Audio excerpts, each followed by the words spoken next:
Պարոն Պետրոսյան, երեք հետի տնօրենի նախկին պաշտոնակատար Դավիթ Ղազենյանը մի քանի հայտարարություններ է արել, որի հետ կապված կուզենամ դուք անդրադառնաք։ Հայտնի է, որ լիցենզիայից զրկելու որոշումը կայացվել է, նրանք վերաքննիչ դատարան պետք է դիմեն, բայց վարչական դատարանը վճիռը թողել է անփոփոխ եւ ըստ նաեւ Ղազենյանի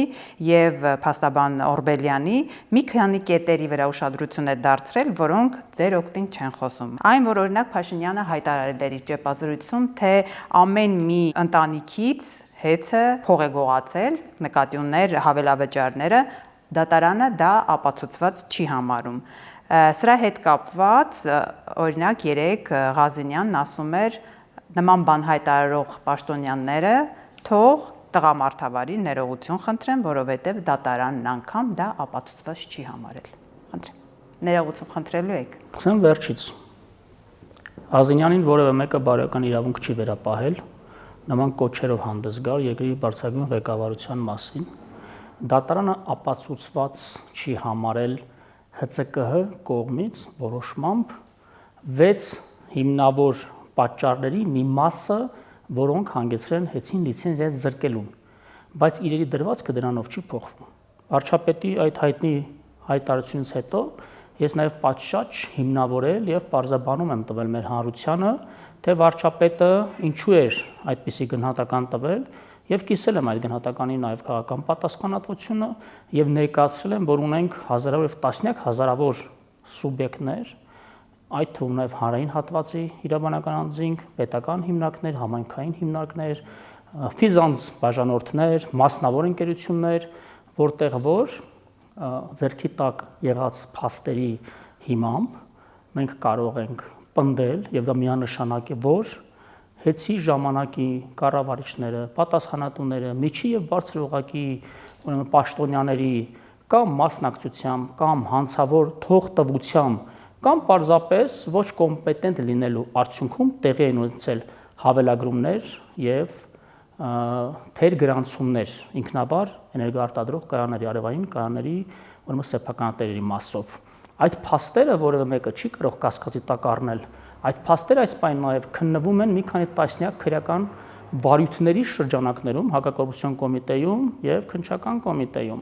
թե դատարանի վճիռը ՀՑԿՀ որոշման մասով ինչ խորքեր, ինչ հիմքեր եւ ինչ հարթության մեջ է կայացվել,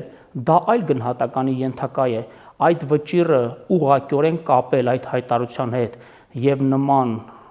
ձևակերպում տալ, ես խիստ ոչ կոռեկտ եմ համարում։ Երկրորդ, դուք ձեր հարցադրման մեջ նշում եք,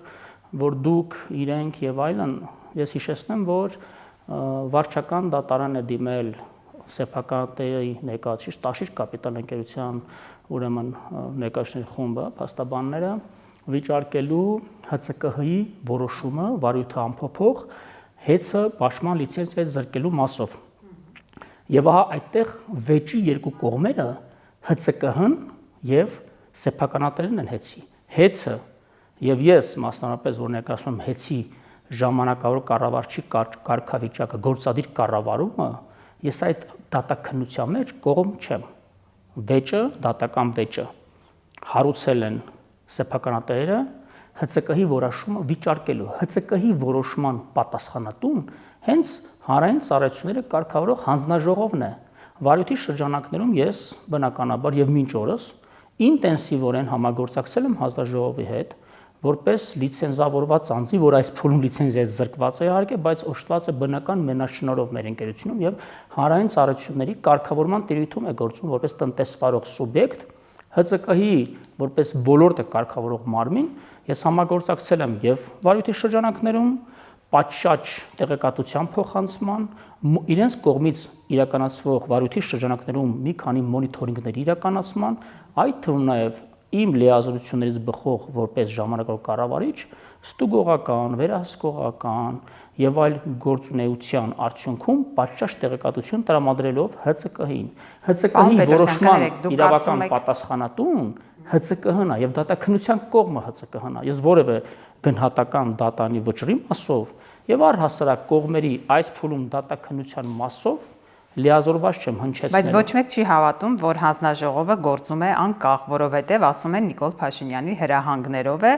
եւ ձեր այն խախտումները, որ արձանագրել եք, դա ընդունել է որպես բարձրագույն ճշմարտություն հանձնաժողովը, այսինքն դրա հետ կապված ինքը խնդիրներ չի տեսել։ Այսինքն ստացվում է, որ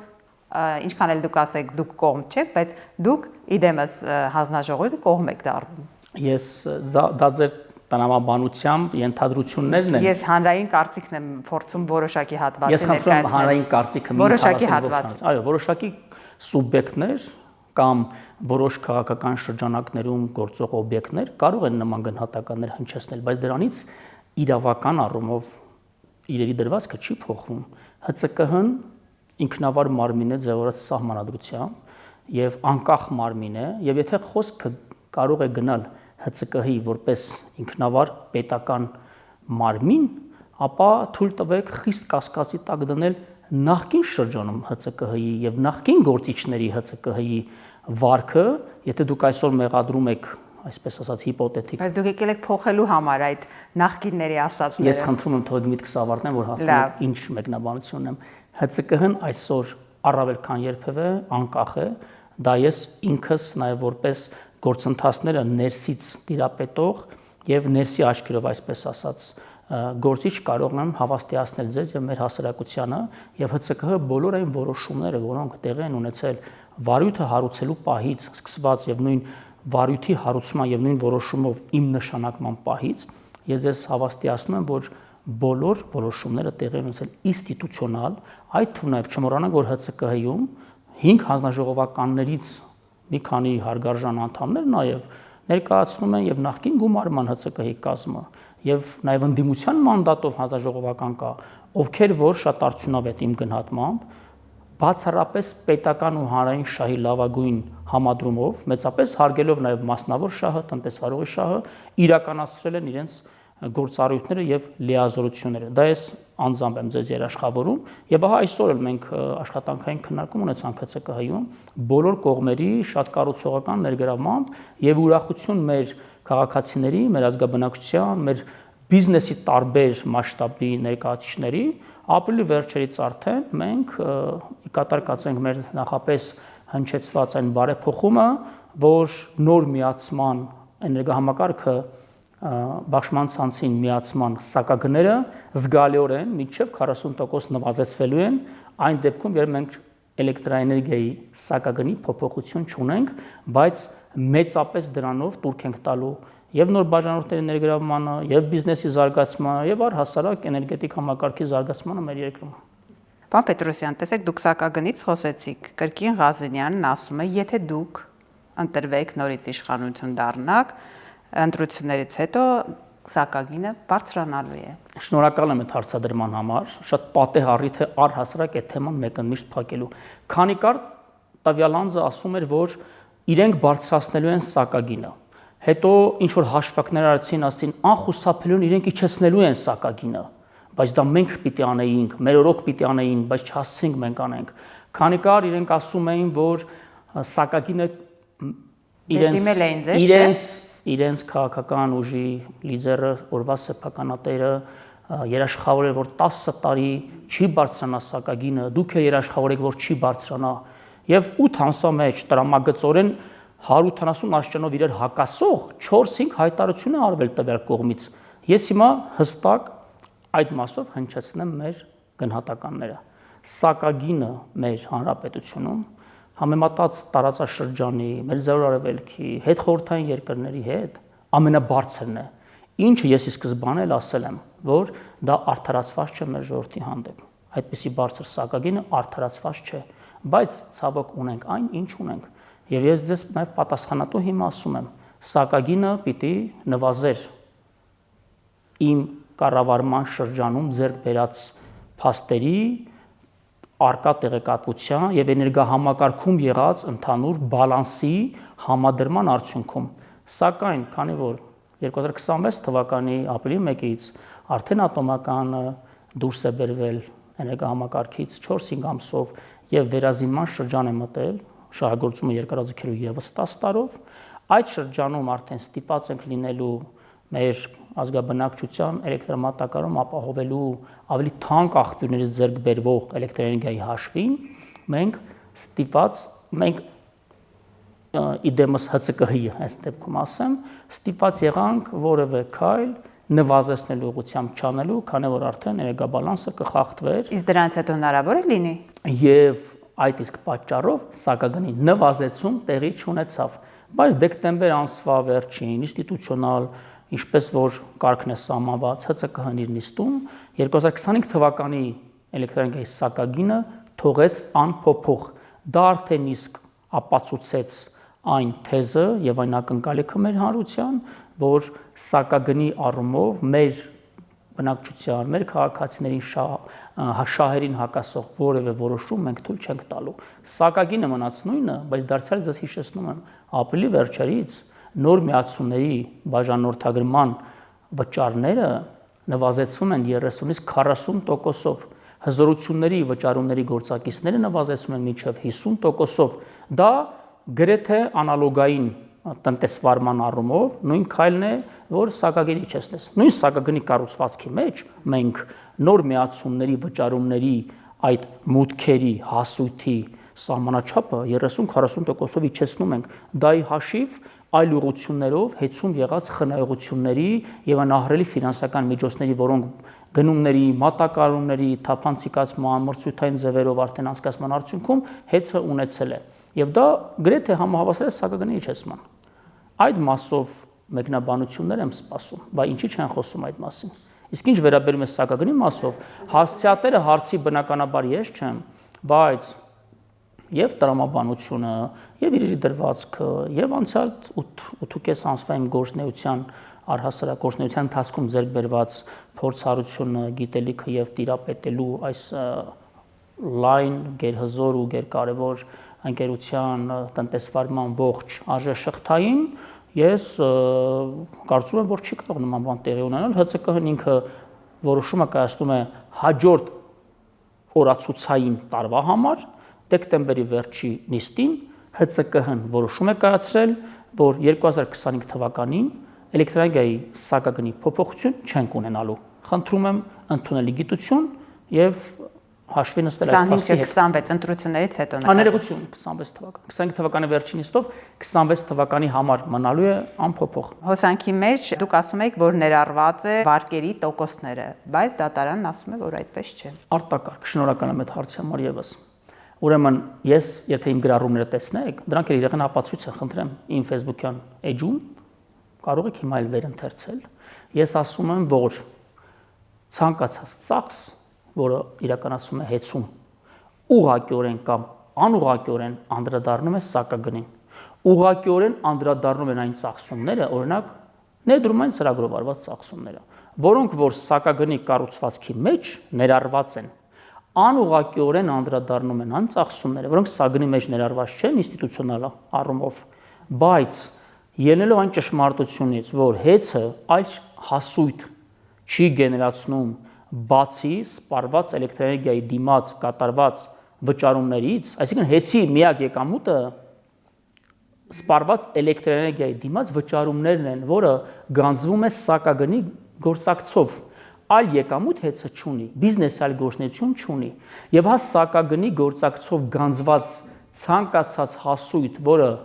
նստում է հեծի հաշիվներին, այդ թվում հատուկ հաշվին եւ այլն, դրանք ծախսելու ցանկացած ուղղություն հեծից անդրադառնում են սակագնի գործակցով գանձված հասույթի մնացորդին հեծում։ Այսինքն ավելի պարզ ասեմ, եթե գերշահույթներ ուներ հեծը տասնամյակների վեր, ինչը ես տեսնում եմ 8 ամիսներին, բայց այդ գերշահույթները չեն մնացել հեծում, չեն տրվել ստորին օղակի աշխատավարձերով մեր ժողովրդին ավելի քան 6800 աշխատակիցների, այլ ընդամենը 40-50 ամենաբարձր ռանգի չինովնիկներ ստացել են միլիոնավոր, տասնյակ միլիոնավոր դրամի աշխատավարձեր եւ պարգևավճարներ, իսկ ավելի քան 6700 մասնագիտական ստորաբաժանումների մանտյորներ, վարորդներ, բանվորներ եւ ստորին օղակի աշխատակիցների միջին աշխատավարձը ընդամենը կազմել է 200-250 հազար դրամ, դա հասույթի եկամուտի ու առհասարակ ընդհանրական իմաստով շահույթի անարդարացի բաշխում է ռազմավարական այնպիսի ընկերությունում, ինչպիսին Հեցն է, օժտված բնական մենաշնորհով։ Հեցը ինքը մարքեթինգի կարիք չունի, մրցակցության կարիք չունի, քան որ պետությունը իրեն երաշխավորել է դու միայն լոգիստիկա արա, էլեկտրաէներգիան, սպառումը ես երաշխավորում եմ եւ մրցակիցը չունի եւ ինքը բնական մենաշնորհով է օժտված։ Դրա համար է նաեւ որ ՀԾԿՀ որոշմամբ իր սակագնի կառուցվածքի մեջ մարժան, շահութաբերությունը հաշվարկված ընդամենը 12%-ով։ Հիմա հարցը նախկին գործող սեփականատերին ու նախկին կառավարիչներին, եթե 12% շահութաբերություն էր ենթադրում Հեցի բիզնես տնտեսվարումը կոմերցիոն շահի տեսակետից, այդ ինչպես է ստացվում, որ տևական շրջան Հեցին մատակարարումների, գնումների եւ այլ մրցույթներում շահած տաշիր ընկերությունների խմբի աֆիլացված ընկերությունները, իրենց ուղիղ կամ անուղղակի մերձավորների սեփականությունը հանդիսացող ընկերությունները Հեցի գործնեությամբ պայմանավորված իրենց բիզնես գործընթացներում ունեցել են մինչև 3-400% շահույթ, որոնք հարկվել են եւ պատշաճ հաշվետվություններ ներկայացրել ՊԵԿ, ես կասկած չունեմ, որ հարկեր են թաքցվել, ես նման ինֆորմացիա չունեմ, բայց իրենց իսկ ներկայացված շահութարկի հաշվետվություններում 3-400% շահութաբերություն են ցույց տվել։ Ինչ ցույց տվեք բիզնեսի այլ ոլորտ մեր երկրում, որտեղ 3-400% շահութաբերություն կա։ Դա կոչվում է տնտեսագիտության մեջ շահույթի միգրացիա։ Եվ ահա դրա դեմ ենք մենք նաև անխոնջ պայքարել եւ կազմաքանդել այն մենաշնորային բետոնապատ այն փակ արժե շղթան, որի արդյունքում, եթե մինչև վարույթի հարուցումը Հեցի ներդրումային ծրագրերով, նոր միացությունների աշխատանքներով, առհասարակ պահպանման ծախսեր ենթադրող գործընթացների մեջ ներգրաված էին առավելագույնը 1.5-2 տասնյակ ընկերություններ եւ բոլորը բացառապես տաշիր ընկերությունների խմբի սեփականատերի կամ մերձավոր շրջապատի սեփական ընկերություններն էին, այսօր արդեն Հեցի տնտեսվարման եւ էներգետիկ, էներգատեխնիկական եւ պահպանման ծախսերի մասով ավելի քան 200 ընկերություններ են ներգրաված, ովքեր որ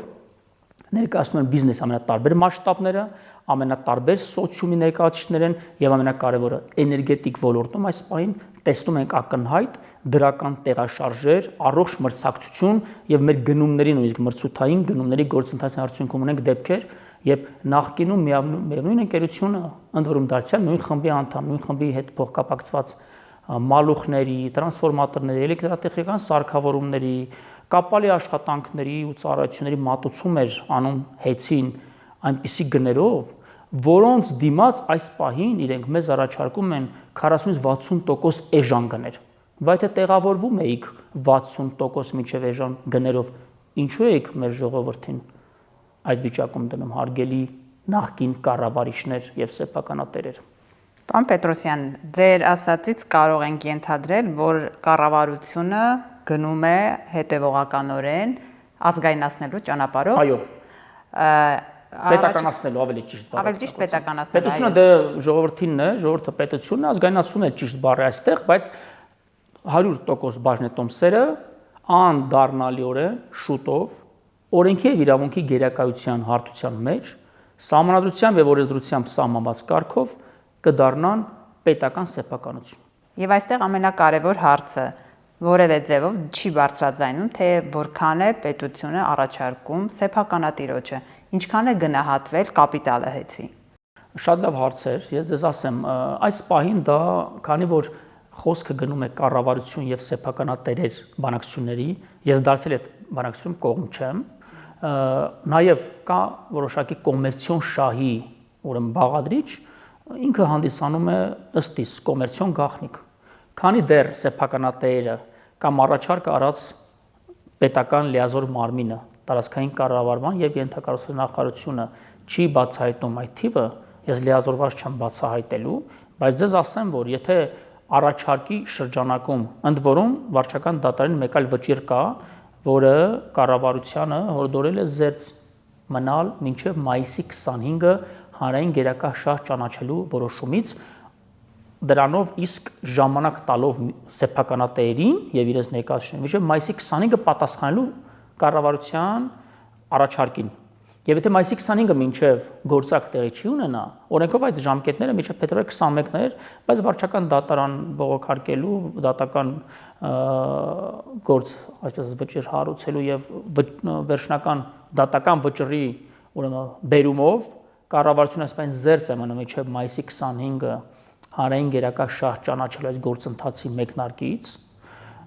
եթե մինչ այդ գործակ տեղի չունեցավ, համաձայնություն տեղի չունեցավ կամ առհասարակ բանակցությունը տեղի չունեցան, մինչ այս պահ ես գիտեմ, որ դեռևս տեղի չեն ունեցել։ Բայց մինչև մայիսի 25-ը ունենք 1.5 ամսից քիչ ավելի ժամանակ։ Այդ փուլից հետո արդեն կառավարությունը օրենքով սահմանված կարգով արդեն հարուցելու է հանրային գերակա շահ ճանաչելու գործընթաց կառավարության որոշմամբ եւ գնահատումով, ինչը նաեւ օրենքով սահմանված գործընթաց է ենթադրում, ընդ որում գնահատումը տեղի ունենալու շուկայական արժեքի համապատասխան գնահատում լիցենզավորված անկախ գնահատողի կողմից։ Կներեք, եթե ես չեմ սխալվում, սեփականատերերի կողմից ավելի քան 1 միլիարդ դոլարի Չէ, դա հնչեցված ինչ որ աստղաբաշխական թվեր են, իրենք իսկ նաև իմ ունեցած հավաստի տեղեկատվությամբ ունեն անկախ գնահատողների արդեն որոշակի փորձագիտական կարծիքներ եւ գնահատականներ, որոնք բազմապատիկ անգամ ավելի ցածր են, քան իրենց հնչեցրած ակնկալիքները, դա ես ձեզ ասում եմ պատասխանատու կերպով, բայց թե ինչ կգնահատվի շուկայական արժեքը ինչպիսին է, թողեք արդեն ժամանակին անկախ փորձագիտական գնահատական կլինի եւ հանրային գերակաշահը ենթադրում է նաեւ միջին շուկայական արժեք գումարած 15% փոխհատուցում արվելու է իրավունքի եւ օրենքի գերակայության թելադրանքով, դա ես ձեզ երաշխավորում եմ եւ կառավարությունը իդեմս պետության այսօր գնում է այդ ուղղությամբ եւ ես շատ ուրախ եմ, որ պետությունս, Հայաստանի Հանրապետությունը այլևս վերագտել է իր դիմակայունությունը եւ ժամանակին իրենից խլվածը օրենքի եւ իրավունքի տառին համապատասխան վերադարձնում է մեր պետությանը։ Հիմա վերադարձնելու հետ կապված, պարոն Պետրոսյան, բավականին մեծ գումարի մասին է խոսքը։ Հայաստանի կառավարությունը բյուջեի հաշվին չի կարող եւ պետք է գնորդ գտնի հեծի համար եւ արդեն իսկ որոշակի ժամանակ առաջ մամուլով շրջանառվում էր տարբեր անուններ, նույնիսկ այլ երկրների քաղաքացիների մասին էր խոսքը գնում։ Ի վերջո կա կառավարությունում որոշում ինչ է արվելու հեծի եթե պետականացրիկ, ով է լինելու գնորդը կամ կան արդեն բանակցություններ որոշակի անձանց հետ, արդյոք նրանք Հայաստանի քաղաքացիներ են եւ իդեպ մամուլում կային նաեւ տեղեկություններ, որ կարող են լինել օրինակ թուրքական ընկերություններ, այս առումով ինչ որոշակիություն կա։ Այդ մասով կարող եմ այս բան հստակ ասել, որ դեռ վաղ է այդ մասին խոսել։ Վարչապետը մի քանի անգամ այդ մասին արդեն հրապարակավ հայտարարել է, որ կա երկու ճանապարհ։ Հեծը պետականացվում է անշրջելիորեն, հեծի 100% բաժնետոմսեր անցնում են պետությանը, ապա սցենար 1։ Դրանց մի մասը վերահսկիչ փաթեթը պահելով պետության ձեռքում վերամասնավորեցվում է, ընդ որում մրցութային կարգով, հրապարակային, բաց եւ բացառապես պետական ու հանրային շահի համադրմամբ։ Եվ սցենար 2 հեծը 100% բաժնետոմսերը հեծի պետականացվում են եւ 100% պետական սեփականության հեծը պարզապես հանձնվում է որը միջազգային առաջադեմ էներգետիկ կորպորացիայի կառավարման, կոնցեսիոն կառավարման։ Անկեղծ ասած, ես կցանկանայի, դա իմ նաև որպես քաղաքացի, որպես պետական գործիչ կցանկանայի երկրորդ սցենարով գնայինք։ Հեծը մնար որպես ռազմավարական մենաշնորհային դիրք ունեցող ընկերություն էներգետիկ ոլորտում, նաև աշխատատեղերի քանակով թիվ 1 ընկերությունն է հեծը մեր երկրում, հավանաբար տեղյակ չեք դուք, եւ այդպիսի ընկերությունը ըստ իս դա իմ նաև, այսպես ասած, երազանքն է, որ մնա 100% պետական սեփականություն, պարզապես տրվի միջազգային որևէ լուրջ կորպորացիայի կառավարման, կոնցեսիոն կառավարման, բայց որքանով որ ինձ այս բան հայտնի եւ որքանով որ կոմպետենտ եմ հայտարարելու, այս պահին դեռ որևէ որոշում չկա, թե որ սցենարով են գնալու։ Այդ որոշումը վարչապետի եւ կառավարության լիազորությունների տիրույթում է գտնվում նաեւ որպես գործադիր կառավարություն, որպես քաղաքականություն մեր երկրում։ Հաջորդիվ թե ինչ ընկերություններ կգնեն, թե կոնցեսիոն կառավարման կտրամադրվի։ Գործընթացը ինքնին ի սկզբանե հարուցվել է խիստ լեգիտիմ, լեգալ գործիքակազմերով, օրենքի տառին ու ոգուն համապատասխան, ես վստահ եմ եւ երաշխավորում եմ, որ մինչեւ այդ փուլը եւ դրանից հետո էլ շարունակել իրականացնել հանուն Հայաստանի Հանրապետության։ Եվ դրա վառապացույցը նաև այն է, որ այս ընթացքում, վարույթի ընթացքում, այս վերջին շրջանում նաև մի շարք դատական, վարչական դատանի ձեռան, որոնք ես իհարկե գնահատական չեմ տալիս եւ որևէ կերպ կասկածի տակ չեմ դնում դրանց անաչառությունը, բայց բազմաթիվ վճիռներ նաև կան, որի օգուտ սեփականատերեր են կայացվել։ Այսինքն իրավական եւ ժողովրդավար պետության նորմերին խիստ համահունչ գործադիրը ՀՑԿՀ-ն որպես ոլորտը կարգավորող մարմին եւ ես որպես պետության համապատասխան պետական մարմնի կողմից նշանակված ժամանակավոր կառավարիչ, ով կոչված է ճգնաժամային կառավարում իրականացնելու, քանի դեռ գործընթացը հանգուցալուծված չէ, գնում է օրենքի եւ իրավունքի գերակայության։ Հիմա օրենքի եւ իրավունքի հետ կապված։ Տեսեք, դուք ասում եք բոլոր օրինական ձևերով, բայց ո՞րն է իրականությունը։ Գնանք ավելի քաղաքական դաշտ։ Պարոն Պետրոսյան, Սամվել Կարապետյանի հայտնի հայտարարությունից հետո սկսվեցին գործընթացներ, երբ որ նա ասաց մեր ձևով կպաշտպանենք եկեղեցին։ Հետո հեծի շուրջ այս ամբողջ իրավիճակը ստեղծվեց։ Նախ դուք սեփականատիրոջից գնացիք, ինչպես ժողովրդական խոսքով ասում, խլելու ճանապարհով։ Արդյոք դա օրինական է համարվում մի պետությունում, որը խոսում է ժողովրդավարական պետություն ունենալու մասին, խոսում է ազատ տնտեսության մասին, խոսում է գործարար դաշտի ազատության մասին։ Դա արդյոք տեղավորվում է օրինականության սահմաններում եւ սրան զուգահեռ ինչ է հիմա պարզվում։ Սամվել Կարապետյանի այս ընկերությունը, որի կապիտալը հիմնականում գոյացել է ռուսական իր բիզնեսների գումարներով, այսինքն մեծ հաշվով չեն կարող ասել ռուսական կապիտալ, բայց ռուսական գումարներով, այսինքն այնտեղ աշխատած իր փողերով է նա այս բիզնեսը պահել։ Հիմա Ռուսաստանը օրինակ ասում է ձեզ, եթե դուք խնդիրներ ստեղծեք ռուսական, այսպես ընկերություններ կամ ռուսական բիզնեսների համար, դուք էլ խնդիրներ կունենաք այստեղ ապրող հայերի բիզնեսների հետ կապված։ Հիմա ես ուզում եմ այս ամբողջ շղթան մենք հասկանանք։ Ի վերջո, երբ որ դուք հեծի հետ կապված խնդիրներ եք ստեղծել, մտահոգություն չունեք, որ եւ արտաքին աշխարհից, այսինքն ռուսական կողմից խնդիրներ կստեղծվեն, որովհետեւ ի վերջո Սամվել Կարապետյանը, ինչպես դուք եք ասում, ունի ռուսական քաղաքացիություն, Ռուսաստանի քաղաքացիություն։ Ոչ միայն։ Այո, ոչ միայն, բայց նաեւ։ Եվ երկրորդը, արդյոք օրինական են այն ձևերը, որ սեփականատիրոջից քաղաքական հայտարարության համար բիզնես է խլվում։ Դուք շատ ընդգրկուն, շատ այսպես ասած, ծավալուն դիսկուրս բացեցիք հիմա, որի հետ կապված ժամերով կարելի է խոսել։ Ես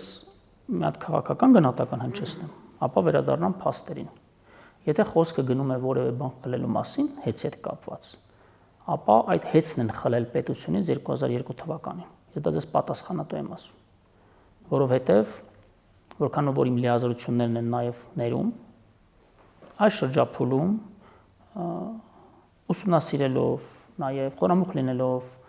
հեծի մասնավորացման այդ գործընթացներին եւ ոչ միայն Տաշիր ընկերությունների խմբի կողմից դեռևս 2015 թվականի հոկտեմբեր-նոյեմբեր ամիսներին հեծի ձեռքբերման, այլ նաև, այսպես ասած, վերադառնալով մինչև 2002 թիվ,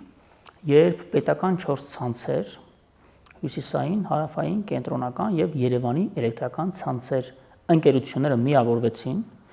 դարձան Հայաստանի էլեկտրական ցանցեր փակ բաժնետիրական ընկերություն եւ մասնավորեցվեցին։ Այդ գործընթացը ես արդեն իսկ որակել եմ եւ ձեր եթերից եւս մեկ անգամ կրկնեմ, խլել պետությունից։ Թե օրվա կառավարիչները, այդ թվում Հանրապետության բարձր ղեկավարությունը, այդ շրջափուլի համար էներգետիկ ոլորտի խնդիրները լուծելու, քաղաքական, արտաքին քաղաքական, ուժային կենտրոնների հետ ինչ որ հաշիվներ, այսպես ասած, նաեւ հաշվարկներ ունենալով ինչ նպատակ են հետապնդում, չեմ կարող մեկնաբանել իրենց փոխարեն, բայց ես կարող եմ 2.5 տասնամյակ հեռավորությունից, հեծի ներսից, գլխավոր տնօրենի իմա ժամանակավոր կառավարչի աշխատասենյակից այդ գործընթացը որակել որպես խլել իմ պետությունից։ Եթե խլելու մասին խոսք կա, ապա հեծը խլել են Հայաստանի Հանրապետությունից դեռևս 2002 թվականին։ Ինչ վերաբերում է վերջին շրջանի զարգացումներին, դուք ասացիք, որ Ռուսաստանահայ օլիգարխ Սամվել Կարապետյանը հայտարարություն արեց եկեղեցու, աջակցություն եկեղեցու, որից հետո գործընթացները, հիմա ես դա հերքում եմ ձեր եթերից։ Այս գործընթացները հարուցվել են դեռևս 2024 թվականի սեպտեմբեր ամսին, դեռ դեռևս որևէ մեկը վստահաբար այդ թվում նաև իրենք Կարապետյանները չեն պատկերացնում, որ իրենք քաղաքական գործունեությամբ գուցե կզբաղվեն կամ պլանավորել էին գուցե զբաղվելու եւ այդ շրջափուլում, բայց առնվազն այդ մասին իրենք չէին հայտնել հանրությանը կամ լայն շրջանակների։ Եվ ահա 2024 թվականի սեպտեմբերին, երբ բազմաթիվ բիզնեսի տարբեր ճյուղերից, տարբեր մասշտաբի բիզնես ուրեմն միավորներից, մասնավոր նաև կազմակերպություններից, հանրային սեկտորի, ֆիզիկական անձանցից, բաժանորդներից հարյուրավոր բողոքներ, նամակներ էր ուղղվում կառավարության տարբեր մարմինների վարչապետին, Դուք այդ ժամանակ չսկսեցիք որևէ բան շարունակում եմ ես։ Այդ թվում նաև ես այդ շրջանում ղեկավարում էի Հայաստանի Հանրապետության պետական վերահսկողական ծառայությունը եւ մոտ 1 տասնյակ դիմումներ, հանրագրեր նաև պետական վերահսկողական ծառայություն են հասցեագրել էներգետիկ ոլորտում գործունեություն ծավալող տարբեր տնտեսվարող սուբյեկտներ խտրական գնումների, հետիում տեղ ունեցած կոռուպցիոն բնույթի, ուրեմն մեքենայությունների եւ այլնի մասով այդ շրջանում 24 թվականի սեպտեմբերին հիշեցնեմ ազգային ժողովի գլխադասային հանձնաժողովը լսումներ կազմակերպեց ԱԺ-ում, հրավիրեց նաև հետի ժամանակվա կառավարիչներին, հանրային ծառայությունների կարգավորող հանձնաժողովի ներկայացուցիչներին եւ այդ լսումներում վերհանվեցին այն խորքային խնդիրները, համակարգային խնդիրները, որոնք որ ի վերջո 1-2 ամիս անց հանգեցրեցին այդ շրջանում հանրային ծառայությունների կարգավորող հանձնաժողովի նախագահի հրաժարականին, ով երկրորդ շրջանը ամիսներ առաջ էր ընտրվել։ Ինչպես նաև իր պաշտոնից ազատվեց այդ շրջանում ՏԿ-ն նախարարի էներգետիկայի ոլորտ համակարգող տեղակալը։ Եվ այդ ժամանակ նաև դրանք բոլորը պայմանավորված են հեծով։ Հեծում եղած իրերի դրվածքով, այո։ Ես ձեզ պատասխանատու կեմ։ Էներգետիկ համակարգում առհասարակ եւ մասնավորապես հեծում մասնավորապես։ Այդ իրադարձություններին շաբաթներ անց հաջորդեց նաև հեծի այդ շրջանի տնօրեն խորհրդի նախագահի ազատումը հիմնադիրների ժողովի կողմից։ Գիտեք, հավանաբար կանոնադրային 3 կառավարման մարմին ունի հեծը որպես փակ բաժնական ընկերություն։ Հիմնադիրների ժողովն է, տնօրեն խորհուրդն է եւ գործադիր կառավարումը։ Հիմա գործադիր կառավարումն եմ ես իրականացնում որպես ժանրավոր կառավարիչ, բայց տնօրեն խորհուրդը եւ հիմնադիրների ժողովը, բաժնետերերի ժողովը իրենք նույնն են, սեփականատերը նույնն են, իրենց նշանակած Մերձավոր ազգականը եւ իր թիմը տնօրեն խորհրդում նույնն են։ Եվ այդ շրջանում, երբ նախորդ տնօրեն խորհրդի նախագահ ազատվեց, իր տեղը նշանակվեց իրենց Մերձավոր ազգական, այդ ժամանակ տնօրեն խորհրդի նախագահի տեղակալ, այժմ գործող տնօրեն խորհրդի նախագահ Նարեկ Կարապետյանը։ Նոյեմբերին, երբ նաև այդ շրջափուլում տեղի ունեցավ ուրեմն ներողություն, 24 թվականի նոյեմբերին, նաև ՏԿ նախարարի փոփոխություն, ՏԿ նախարարը նշանակվեց պարոն Դավիթ Խուդացյանը։ Եվ հա ՏԿ նախարարը, ով համակարգում է նաև էներգետիկայի ոլորտը, որպես գերատեսչություն լիազոր մարմին կառավարությունում, 7-8 աշխատանքային հանդիպումներ է ունեցել տնօրեն խորհրդի նորանշանակ նախագահ Նարեկ Կարապետյանի հետ եւ երկուսով կառուցողական միջավայրում աշխատանքային մթնոլորտում քննարկել են հեծում ստեղծված իրավիճակը, որը որ տևական շրջանում մնացել էր նույնը եւ բեկումնային շեշտակի բարեփոխումներ չանելու պարագայում անխուսափելիորեն հանգեցնելու էր կառավարման ճգնաժամի, ապա նաև էներգետիկ ճգնաժամի։ Բայց իրենք երգում են, ասում են այդ ժամանակ լիցենզիայի հետ կապված խոսակցություն չկար, պարոն Պետրոսյան։ Լիցենզիայի հետ կապված չկար, այո, շատ լավ, շատ տեղին է որ դուք ասիք, այո, որտեղ որևէ նման որոշում չկար լիցենզիայի զրկման։ Ես ասում եմ, այսպես ասած, իրերի ընթացքը փաստագրված, դրա ապացուցողական եւ փաստաթղթեր կան, եւ իրար փոխանցված մեյլերով, էլեկտրոնային կրիչներով, նաեւ պատշաճ գրագրություն կա, որտեղ որ նաև տնօրեն խորհրդի գործող նախագահը ՏԿ նախարարն է փոխանցում այն ենթականների ցանկը, որտեղ որ ծայրահեղ վատթար վիճակ է եւ դրանք հրատապ կարգով ենթակա են վերանորոգման, վերազինման, այն բնակավայրի ցանկը, որտեղ անջատումները ամենամեծ քանակի են եւ այո, ստանձնում են, որ հեծը կար ժամկետում կվերացնի այդ իրավիճակը ներդրումային ծրագրի միջոցով, թե կետային լուծումներ թելադրելով մի խոսքով եւ ամբողջ արդեն 25 թվականի գրեթե առաջին կիսամյակը մինչև 6 ամիս այդ աշխատանքային քննարկումների տեղեկատվության փոխանցման արդյունքում իրենք իսկ սեփականատերը եւ իրենց ներկայացուցիչները տնօրեն խորհրդի նախագահի գլխավորությամբ եւ իդեմս նախագահի իրենք ընդունել են որ հեծում խնդիր կա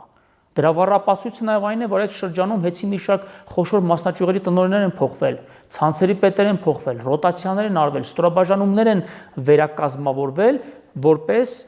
նախադրյալ շեշտակի փոփոխություն անելու հեծում։ Եվ մայիսի վերջին արդեն այդ բոլոր գործողությունների արդյունքում, երբ ոչինչ էական չէր փոխվել եւ իրավիճակը դարձյալ գնալով վատթարանում էր, եւ վարչապետը ինքը արդեն մարզային այցերի ժամանակ արդեն հանրության տարբեր շերտերի, բիզնես շրջանակներից, բողոքների համադրմամբ ինքը արդեն իմպերատիվ հանձնարարական է իջեցնում հայտնի իր մեյլով տկեն նախարարին, ոլորտում իրավիճակը շեշտակիորեն շտկելու խիստ անհրաժեշտությամբ եւ միայն այդ շրջանում արդեն այդ հայտնի հայտարարությունը եղավ, իսկ գուցե հարգարժան ռուսաստանահայ բիզնեսմենը այդ հայտարարությունը անում էր, որպեսզի որևէ կերպ քաղաքական, այսպես ասած, թիկնոց գցի հեծի վրա եւ հետագա հնարավոր հեծի հետ կապված զարգացումները պայմանավորի հենց այդ քաղաքական հայտարարությամբ։ Ես ձեզ մանրամասն ներկայացրեցի այդ հայտարարության նախորդած գրեթե ո՞րն է դրա քաղաքականը, պարոն Պետրոսյան։ Անցուդարձը։ Եթե մարդը եկեղեցում պաշտպանությամբ է հանդես գալիս, բայց դրանով մի պայման, ես դա եմ հենց ասում։ Այսինքն հեծի հետ կապված գործընթացը որևէ աղերս չունի այդ հայտարարության եւ այդ գործընթացը հեծի հետ կապված գործընթացը։ Դե դուք ասում եք հայտարարությունը քաղաքական էր, ո՞րն է դրա քաղաքական։ Ի՞նչն էր քաղաքական։ Հայտարարությունը ասում եք քաղաքական հայտարարություն արեց, ասում եմ դրա քաղաքականը ո՞րն է։ Քաղաքականն էր, որ մենք մեր ձևով կմիջհամատենք։ Բայց ո՞րն է եկեղեցու մեր ձևով այդ եզրույթի սահմանումը ո՞րն է, կարող եք դուք ինձ ասել, մեր ձևով միջամտելը դա ինչ է։ Ինչ են հասկացել իրավապահները, որ մեր ձևով կարող գնում է մարդը մոմ է վառում։ Ես չգիտեմ իրանց ձևը ո՞րն է, բայց ես ներկայացրեցի հիմա կառավարչական էներգետիկ ոլորտում հասունացած ճգնաժամի եւ ինստիտուցիոնալ մարմինների, պետական կառավարման համակարգի մարմինների վարչապետի ինստիտուտ, կառավարության համապատասխան լիազոր մարմին եւ ՀՑԿՀ եւ վարչապետը հանձնարարում է կառավարության կաբինետի համապատասխան նախարարին իր ղեկավարած շեշտակի միջամտությունների միջոցով շտկելու իրավիճակը եւ վերջինս իր լիազորություն շրջանակներում էներգետիկայի մասին օրենքի տառին համապատասխան հաղորդում է ներկայացնում ոլորտը կարգավորող պետական ինքնավար մարմնին ՀՑԿՀ-ին 26-27 էջանոց հաղորդումը մանրամասն որ կարդակ այնտեղ մանրամասն եւ ոլորտային ընդհանրական եւ հասցեական կետային խնդիրներ է մատնանշում եւ առաջարկում է միջոցներ ձեռնարկելու իրավիճակը շտկելու ՀՑԿՀ-ի կարգավորման տիրույթում գտնվող ռազմավարական մենաշնորհ դիրք ունեցող լիցենզիաց անձ հանդիսացող հեծում։ Այդ հաղորդման հիման վրա հնգօրյա ժամկետում ինչպես էներգետիկայի մասին օրենքն է սահմանում, ՀՑԿՀ նախագահը հարուցում է վարչական վարույթ եւ վարչական վարույթի շրջանակներում նշանակում է ժամանակավոր կառավարիչ։ Այս ամբողջ գործընթացը, այսինքն հաջորդել է 2024 թվականի սեպտեմբերին դեռևս իրականացված լսումներին եւ դրանից ածանցված մի ամբողջ գործընթացների սեպտեմբերին տեղ ունեցավ, բայց դուք հազիվ հունիսին որոշեցիք այս գործընթացը սկսել, երբ որ հայտարարությունը եղավ։ Ջանքեր դրվում համատեղ կառուցողական աշխատանքային մթնոլորտում լուծելու, բայց օրվա սեփականատերը եւ տնօրենների խորհուրդը եւ նախագահը, ով ուղիղ աշխատում էր տկեն նախարարի հետ, ոչինչ չձեռնարկեցին էական իրավիճակը շտկելու համար։ Եվ վերջնարդյունքում ունեցանք 4 ամիս տևած վարչական վարույթ, 4 ամիս տևած վարչական վարույթի ընթացքում ՀՑԿՀ-ն իր լիազորություններից բխող մի շարք գործառույթներ իրականացրեց, այդ թվում նաև համատեղ իմ գործադիր կառավարման լիազորությունների շրջանակներում ես իրականացրեցի ստուգումներ, վերլուծություններ, ուսումնասիրություններ, պատշաճ տեղեկատվություն փոխանցեցի ՀՑԿՀ-ին, որպես ոլորտը համակարգող մարմին, որպեսզի վարույթի նյութերում, վարույթի շրջանակում, եթե էական փաստեր կան, օգտագործեն։ Եվ ահա այդ փաստերի համադրմամբ ՀՑԿՀ-ն 3 օր տևած վճռորոշային իր արդյունքները անփոփոխ, այո, նիստի ընթացքում որոշում կայացրեց հեծը զրկել բաշխման լիցենզիայից եւ այդ որոշումը ուներ 6 հիմնավոր պատճառ։ Յուրաքանչյուր պատճառով առանձին հեծը արդեն ենթակա է զրկման 6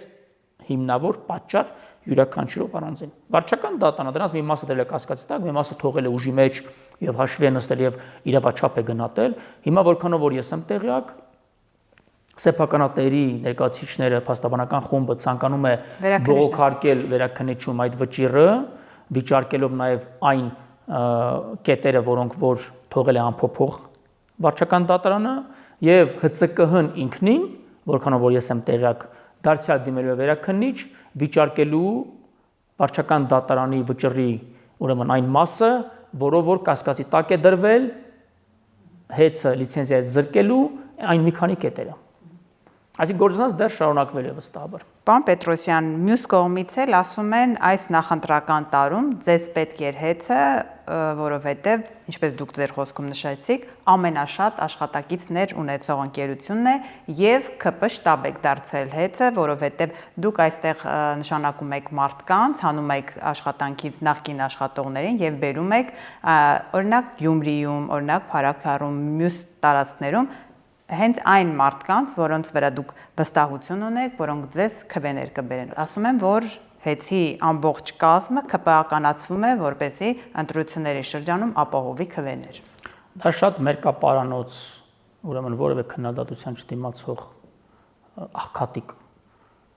պնդում է։ Ես ձեզ դարձյալ փաստեր վկայակոչեմ։ Մասնավորապես տեխնիկական էներգետիկ տնօրինությունը մասնագետների առումով գրեթե 100%-ով մնացել են նույն մասնագետները, ովքեր որ նշանակվել են ժամանակին Տաշիր ընկերությունների խմբի սեփականատերի կամ նախկին կառավարիչների կողմից։ Տեխնիկական տնօրենը իր տեղակալները եւ ավելի ներքև ստորաբաժանումը շահգործման շրջանի ղեկավարներ, մասնաճյուղերի գլխավոր ինժեներներ գրեթե փոփոխություն չի արվել, բացառությամբ 1-2 դեպքի։ Մնացած մասով նույն իմ մատնանշած 6800 աշխատողները այսպես թե այնպես մեր քաղաքացիներն են, մեր սիրելի ժողովուրդն է, մեր սոցիումն է եւ իրենց գերակշիռ մասը այսպես թե այնպես ես վստահ եմ, որպես նաեւ ԿՊ վարչության անդամ, իրենք ընտրելու են մեզ, որովհետեւ կյանքի տարբեր ոլորտերում բազմաթիվ բարեփոխումներ են տեսել իրենք մեր ձեռամբ իրականացրած։ Մեկի զավակն է լավ դպրոցական մասնաշենքում սովորում այլևս նոր կառուցված կամ հիմնակառուցված, մեկի թորնիկն է նոր բացված գյուղական միջավայրում մանկապարտեզ հաճախում։ Բայց այդ ծրագիրը չէ կարել, դուք 300 դպրոց եք ասում։ Շարունակեմ, այդ ծրագիրը արդեն գրեթե ավարտված է, կատարածված է եւ հաջորդ փուլն կիրականացվի նոր կառավարության ծրագրով, որը շուտով մեր հանրության դատին կներկայացնենք։ Եվ ինչ վերաբերում է մեր քաղաքական թիմի ներկայացուցիչներին, պաշտոնների նշանակելու, կառավարման այն օղակներում, որտեղ որ կոնկրետ հեծի ներքին էներգետիկ, տեխնիկական եւ նաեւ ստաժի առումով այդ ցենզերի համապատասխանության անհրաժեշտություն չկա, բնականաբար դա իմ լիազորությունն է եւ այդ հայեցողությունը օրենքի ուժով իմ լիազորությունների շրջանակներում ինձ է վերապահված, ես ինքս պետք է ընտրեմ, թե ում եմ վստահում կոնկրետ ստորաբաժանում, կոնկրետ մասնաճյուղ, կոնկրետ ոլորտ կառավարելու։ Դուք ձեր խոսքում հրաշալի ասացիք, որ ձեր վստահելի, այո, իմ վստահելի թիմակիցները, իմ առհասարակ իմ ընկերությունը։ Բայց ասեն մասնագետներին հանում եք, բերում եք թիմակիցները, ես ձեզ ասում եմ մասնագետների մեջ, բացառությամբ 1-2 դեպքի, կոնկրետ էներգետիկ տեխնիկական բլոկում գրեթե փոփոխություն չի արվել։ Դա մերկապարանոց հերհյուրանք է, անիմաստ պարզապես շարքում եւ զրպարտում են։ Կառավարման մյուս օղակներում ես նշանակել եմ կոմպետենտ անձանց,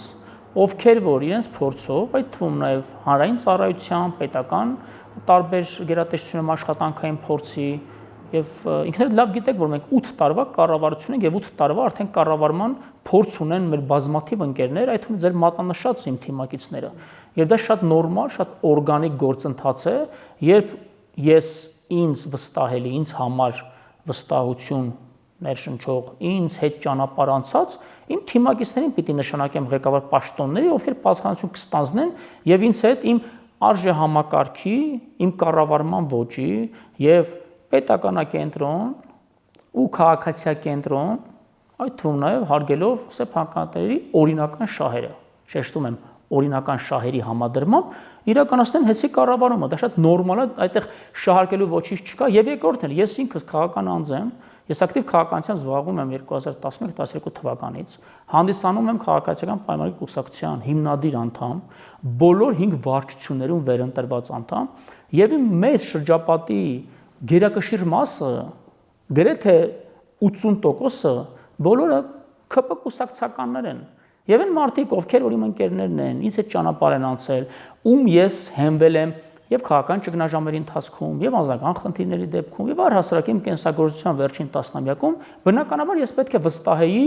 իմ ենթակա ղեկավար պաշտոններ։ Ինչու՞մն է խնդիրը։ Դուք կարող եք ձեր ընկերներին վստահել, բերել, լավ ընկերներ ունեք, բայց գոյություն ունի նաև սա որոշակի ոլորտ է, ոլորտի հետ կապված մասնագիտական ունակություններ։ Ես պատասխանատու կերպով ասում եմ, այն ստորաբաժանումներում, որտեղ կան դեռևս նախկին կառավարիչների կողմից հաստատված պաշտոնի անձնագրեր, բոլոր նշանակումները իրականացվել են հաստատված պաշտոնի անձնագրերով սահմանված պահանջներին խիստ համապատասխան, որ ստորաբաժանում, որ պաշտոնի անձնագրեր չկան, ես որպես նաև բարոյական խնդրի բարոյական կողմը մեծապես հարգող եւ հաշվի նստող մարդ, ես նաև այդ ստորաբաժանումներում դեռևս չհաստատված, բայց պաշտոնի անձնագրերի նախագծեր ունեցած պարագայում նաև դրանք եմ այդ որոշումների հիմքում դրել։ Իսկ այն ստորաբաժանումային տնօրիներում, որտեղ առհասարակ պաշտոնի անձնագիր չի եղել, ես առաջնորդվել եմ տվյալ իմ թիմակիցների, իմ նշանակած կադրերի ունեցած փորձով, իրենց կենսագրության, իրենց ռեզյումեի մեջ եղած տվյալներով եւ ձեզ ավելին ասեմ, նշանակումից ի վեր հեծում, ինքը որ մեծ ընկերություն է ինքնին, հոսունությունը շատ է կադրերի։ Մենք ստորին ու միջին օղակներում օրական 15-20 ազատում ու նշանակում ենք ունենում, որքան որ տարօրինակ կարող է թվալ այդ թիվը։ Մինչև օրս շուրջ 8 ամիսների ընթացքում մենք հեծում ազատում ու վերանշանակել ենք շուրջ 600 անձի։ Ինչով է պայմանավորված արագ փոփոխությունը։ Նրանով որ շատ մարդիկ պարզապես աշխատավարձը ցածր է դուրս են գալի, մենք ստիպված ենք նոր աշխատողներ գրավելու, շատ մարդիկ օրինակ մեկնում են արտերկիր եւ ասենք իրենց արձակուրդը սպառում են, հետո ուզում են մնալ իրենց հաշվին արձակուրդ, ես խնդիր եմ դրել, որ օրինակ հերթական արձակուրդ սպառելուց հետո պարտադիր պետք է վերադառնան աշխատեն, որ աշխատանքը չտուժի, եւ ասենք ունենք դեպքեր, այնց նման դեպքեր, որ մարդիկ արտերկիր արձակուրդը երկարացնելու համար իրենց հաշվին արձակուրդ չվերցնելու համար պարզապես ազատվել են, հետո կվերադառնան, գուցե վերականգնեն, գուցե վերցնենք։ Ունենք դեպքեր, երբ պարզապես ավելի լավ աշխատանք են գտել, անցել են լավ աշխատանքի։ Ունենք դեպքեր, երբ ներսում, օրինակ ես խթանում եմ ներսում կարերայաճը ու բազմաթիվ տասնյակից ավելի դեպքեր ունենք, երբ 20 տարի, 25 տարի նույն պաշտոնին ա եղել հեծի աշխատակիցը, վերջին ամիսներին ես իր կարգավիճակը շեշտակորեն փոխել եմ եւ ասենք առաջատար ճարտարագետից դարձել է բաժնի պետի տեղակալ։ Ունենք բազմաթիվ դեպքեր, տասնյակ դեպքեր, երբ պարզապես մեր կադրերի դեպարտամենտի էլեկտրոնային հասցեն ուղարկված ռեզյումեներից մենք շորթ-լիստ ենք արել լավագույն կադրերին, հրավիրել ենք մեր կադրերի դեպարտամենտի ինտերվյուների եւ այդ դիմորդներին ես անձամբ ընդունել ու կոնկրետ նշանակումներ եմ արել։ Ունենք դեպքեր, երբ խոշոր բիզնեսի ոլորտից լրիվ անծանոթ մարդիկ, լավ ղեկավարներ, լավ կառավարիչներ, ֆինանսական ոլորտի աուդիտորներ, իրավաբաններ, հաշվապահներ, մենք ինքներս headhunting ենք արել, այսպես ասած, հրավիրել ենք աշխատանքի եւ անձամբ ես եմ զրույց ունեցել, աշխատանքի առաջարկ եմ արել, լիովին անծանոթ քաղաքացու, ով ունի լավ աշխատանքային փորձ եւ ներգրավել ենք։ Այնպես չէ, որ իմ նշանակումները բոլորը քաղաքական են կամ անձնական շրջապատից են։ Այսօր մամուլն էլ գրել էր 19-ամյա աղջկա եք աշխատանքի ընդունել։ Արգելված է, չափահաս մարդուն աշխատանքի ընդունելու։ Արգելված է, օգնական չի, նախ գործավարուհի է, երկրորդը արգելված է, որ երկրորդ կուրսի ասում եմ ինչ փորձառությամբ եք ընդունել։ Գործավարություն իրականացնելու ուսանող, ով նաև իր վաստակած աշխատավարձով իր ուսման վարձը մասնակի կվճարի, եւ երկրորդը մեզ մոտ այս պահին հեծում 3 տասնյակից ավելի ուսանողներ կան։ Գուցե դա ձեր համար նորություն է կամ նախքին հեծի կանոններին չի համապատասխանում, բայց ես ասել եմ, հեծ այլևս ծառայում է մեր ժողովրդին եւ ցանկացած չափահաս քաղաքացի, ով ունի Հայաստանի Հանրության անձնագիր եւ միջին մասնագիտական կամ թերի բարձրագույն կրթություն, շատ հանգիստ կարող է անցնել աշխատանքի հեծում։ Այս պահին 3 տասնյակից ավելի ուսանողներ ունենք հեծում, որոնց գերակշիռ մասը սովորում է ավարտական կուրսերում, այդ թվում մագիստրատուրայում, կառավարման ակադեմիայի մագիստրատուրայում, այդ թվում նաև ունենք, ասենք, 1 տասնյակին հասնող դասախոսներ, ովքեր դասավանդում են տարբեր բուհերում։ Ես ինքս նաև մեծապես խթանում եմ մասնագիտական ներուժի զարգացումը։ Ու ցանկացած ուսանող, ով կես դրույքով կամ ամբողջական դրույքով կարող է հավակնել որևէ հաստիքի, որը թափուր է այս պահին, ես սիրով ռեզյումեն ուսումնասիրում եմ, հանձնարարում եմ համապատասխան ստորաբաժանման հանդիպելու, ռեկոմենդացիա տալու եւ աշխատանքի տեղավորելու։ Դրանում որևէ արտարոց բան չկա, հարգելիս։ Դուք նշեցիք ԿՊ հիմնադիր անդամ եք եղել, դուք նաև վարչության անդամ եք, վերջին ընտրությամբ 50-յակը երբ որ ընտրում եք 30-ում եք, տպավորություն է, դուք պարզապես դեմոկրատիա եք խաղում եւ իրականում Փաշինյանն է որոշում, ով որտեղ լինի, ինչպեսի պաշտոններում լինի, որ համարներում լինի, այս դեմոկրատիան ինչու եք խաղում։ Ես ուրեմն ձեր հարցադրումը ինքնին շատ սխալ շեշտադրումը, այս դեմոկրատիա ինչու է խաղում։ Մենք դեմոկրատիա չենք խաղում։ Մենք ժողովրդավարությամբ ապրում ենք, որովհետև դեռևս 2000-ականների սկզբներին, կեսերին, երբ գիտակցական կյանք ենք մտել, մեզանից շատ շատերը, մենք միշտ եղել ենք ընդդիմադիր գործունեության մեջ։ Եվ այդ ամեն ինչը ժողովրդավար, իրավական, սոցիալական պետություն ունենալու նաև այդ իղձը մեր երակների մեջ։ Ես իմ եւ իմ ընկերներոնց եմ դա ասում։ Ի պատիվ վարչապետի ես ես կարող եմ հիմա, այսպես ասած, մի գաղտնիք բացել։ Ես բոլոր 5 վարչությունում եղել եմ եւ բազմաթիվ դեպքեր ունենք եւ կոնկրետ խնդրի վերաբերյալ, կոնկրետ հարցի վերաբերյալ ես ինքս գիտեմ, համոզված եմ, որ վարչապետն ունի կոնկրետ ընդգծված կարծիք, բայց հարցը քննարկվում է բոլորի ներկայությամբ, բոլորի ներգրավմամբ, դրվում է քվեարկության եւ ձայների մեծամասնությամբ, եթե ընդունվում է որոշում, որը սկզբանե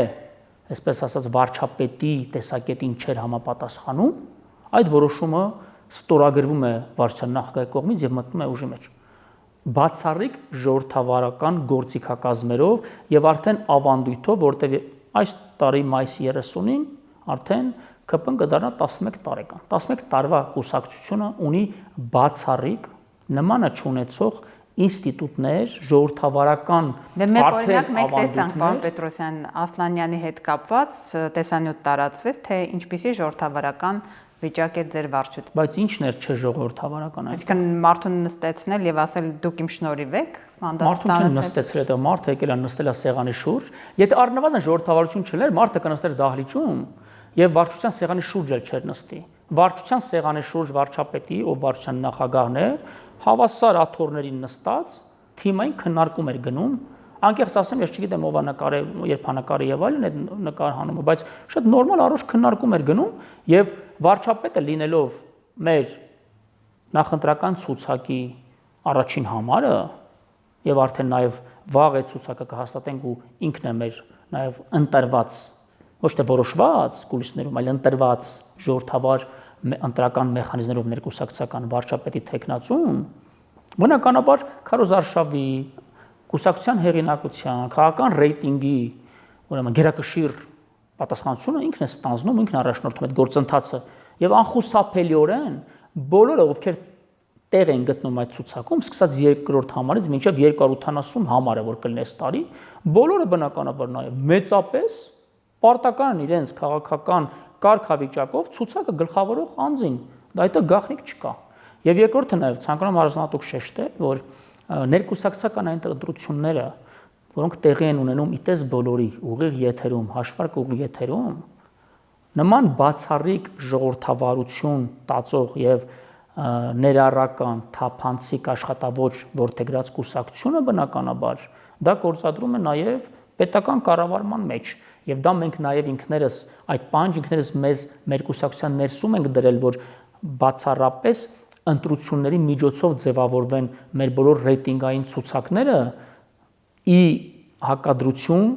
տարիներ տևած հայաստանյան այն գորշ իրականության, երբ անց կուսակցություններում սուպերլիդերը նստում էր իր անձնական գրասենյակում եւ ասում էր գյադեք էս կողմ, գյադեք այն կողմ։ ԿՊ-ում դա վաղուց մերժված երևույթ է, ԿՊ-ում առհասարակ նման երևույթ ի սկզբանե տեղ չի ունեցել եւ այն ժողովրդավարությունը, որ դուք տեսնում եք, եւ ընտրությունների տեսքով, եւ ներկուսակցական Քարոզ Արշավի տեսքով, եւ համաժողովներին մեր իրականացրած այդ ներկուսակցական ինստիտուցիոնալ միջոցառումների տեսքով, դրանք 100%-անոց մեր կենսագրությունն ու մեր մոտեցումն է պետական կառավարման ու կուսակցական գործունեության առհասարակ։ Եվ ամփոփելով, պարոն Պետրոսյան, այն քաղաքական ուժը, որը այս ընկերության ձևականատիրոջն է եւ այն սենյակը, որը մենք հիմա նստած ենք, այս ամեն ինչը իր գումարներով է, այդ քաղաքական ուժը ձեզ մշտապես հիշեցնում է, որ ձեզ մնացել է ընտրությունների օրը հաշվելով, այսինքան օր, հիմա չգիտեմ այս օրը քանի օր է մնացել, դուք հեռանալու եք իշխանությունից, դուք այլևս իշխանության չեք լինելու, ձեզ հաղթելու են եւ գալու է նոր իշխանություն։ Հիմա դա ինչ էր հարցադրում թե Հարցադրումը իրենք պնդում են այդպես, հիմա հարցադրումը հետեւյալն է. Դուք ինչ վստահություն ունեք, որ նորից քաղաքացիական պայմանագիրը կարող է հանրության վստահություն ունենալ։ Ես ի սկզբանե ասեմ, ժողովուրդը ինչ որոշում կայացնի, այդ որոշումը մեզ համար սրբության սրբոց է լինելու։ Վստահաբար մենք հեռանալու ենք իշխանությունից, բայց այդ օրը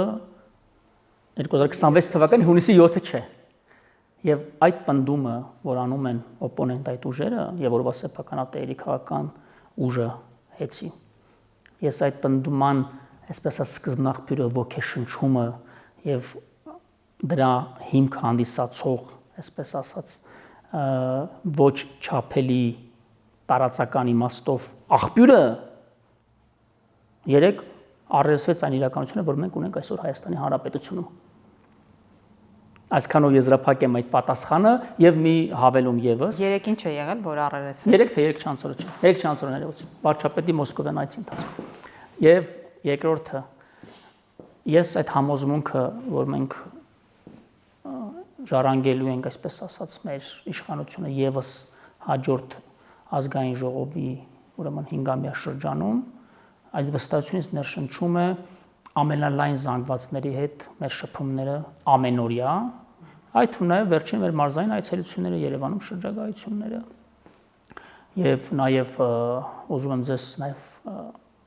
հավաստիացնել, որ ընտրությունների ելքը ինչպես կկանխորոշի մեր ժողովուրդը բնականաբար դա լինելու է հետագա մեր պետական կառավարման ուղենիշը ինքնիշխանության, սովերենության, այդ թվում էներգետիկ անվտանգության, աշխարհաքաղաքական նաև դիրքավորման առումով բեկումնային շրջանը լինելու եւ մեր ժողովուրդը այնքան խելամիտ ու քաղաքականապես հասուն ժողովուրդ է,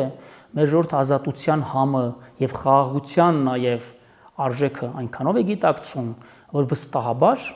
անխուսափելիորեն ընտրելու է մեր քաղաքական ուժին, քաղաքացիական պայմանագրին եւ մի դեպքում եւս ներողություն դուք ասացիք, որ իրենց սեփականության, իրենց փողերով եւ այլն Այստեղ որտեղ մենք նստած ենք, մենք նստած ենք ժողովրդի փողերով կառուցված, ժողովրդի փողերով կահավորված,